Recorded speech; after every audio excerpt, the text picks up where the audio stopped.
దర్శనమిస్తానంటుండు షాదుల్లా.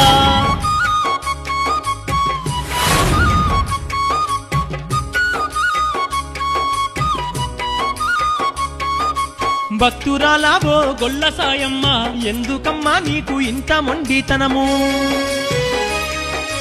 నాకు చల్లా నీవు పోసినందుకు మేడలు మిద్దలు గొర్లు బర్లు ఇస్తీ. ఎంతో సంతోషంగా నీవు కాలం గడపాలే నీ భర్తతోని ఓ సాయమ్మ. గొల్లొల్ల సాయమ్మ నా మాట ఇనవమ్మ, ఇంటికి ఓమమ్మ నా భక్తురాల గొల్లొల్ల సాయమ్మ.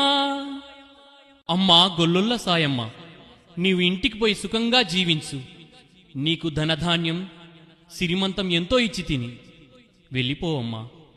బాబా షాదుల్లా, నేను ఇంటికి అసలే పోను. ఆ భాగ్యమొద్దు, ఆ సిరిమంతమొద్దు. నేను నీ సేవకే అంకితమయ్యి నా ప్రాణాలు నీకే అర్పించదను. నేను ఇంటికి వెళ్ళను తండ్రి. అమ్మా, నీ ఇష్ట ప్రకారమే జరగనివ్వు.